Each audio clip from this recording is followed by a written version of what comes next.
Vous écoutez le quiz, issu de l'épisode S1012 du podcast Faut pas pousser les ISO, diffusé le jeudi 5 juin 2025.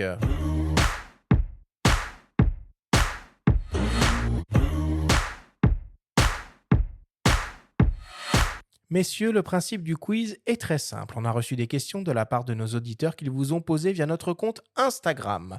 Nous en avons sélectionné quelques-unes et vous allez avoir seulement 30 secondes et pas une de plus pour tenter d'y répondre le plus clairement possible. Avez-vous bien compris la consigne? Oui. Alors c'est parti. Première question pour toi, Charles, qui nous vient d'un dénommé Yvan. Qu'est-ce que cela donne en termes de suivi AF des objectifs Canon EF sur un hybride récent Canon EOS R en vidéo?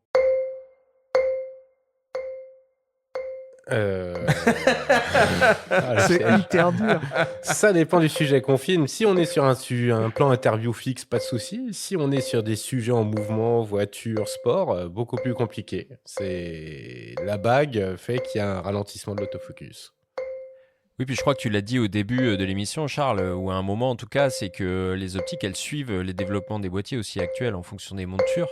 Complètement. Aujourd'hui, sur les montures natives R, donc RF chez Canon, il y a beaucoup plus de contacts que sur les modèles EF. Et ça explique aussi cette différence de suivi. Deuxième question pour toi, Julien, qui nous vient d'une dénommée Clara. C'est pas un peu ridicule cet effet anamorphique à outrance sur YouTube? Si, complètement. Comme on l'a dit ensemble tout à l'heure, il faut que ça serve l'histoire.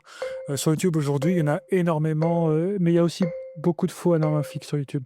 Mais faut pas céder à la hype, faut vraiment voir par rapport à ses besoins. Et voilà, l'anamorphique, ça peut être très bien si ça te convient. Si ça te convient pas, t'es pas obligé d'avoir une optique anamorphique. C'est quoi le budget pour une optique anamorphique, là, le moins cher qu'on puisse trouver là? Le moins cher, je pense qu'on est 300 autour balles de 600 €, je pense, qu'on 600 peut avoir une optique. 600? Ouais, c'est ça. Les séries 8, je crois que c'est 600-800 € Ouais, absolument. en APS-C. Troisième question pour toi, Charles, qui nous vient d'un dénommé Étienne. Pourquoi les optiques ciné, comme chez Zeiss, Cook ou Angenieux, coûtent si cher? Et les matériaux, la qualité du verre, la conception, du diaphragme, du range des optiques. Enfin, c'est un ensemble. C'est beaucoup de technologie et c'est aussi des développements humains et techniques qui se comptent en années sur ce type d'optique. On n'est pas sur une optique qu'on sort en 6 mois comme on peut voir chez Seven Artisan. Et on rappelle que Angenieux est une marque française, Oui. avec des objectifs fabriqués en France, qui est suffisamment rare pour être souligné. Quatrième et dernière question pour toi, Julien. Je ne sais pas pourquoi ça tombe toujours sur toi, mais c'est comme ça. Qui nous vient d'un dénommé Marc. Même thématique que juste avant. C'est quoi cette hype autour des optiques soviétiques pour faire de la vidéo? Encore une fois, la réponse à la question, c'est une hype. C'est ce qu'on disait tout à l'heure. On cherche à obtenir un caractère différent de l'optique de base qu'on a sur notre boîtier. Et donc, on recherche toujours ce petit truc qui va nous différencier. Sauf que vu que c'est une hype, au final, tout le monde a la même différence. Donc, du coup, on perd le principe de base.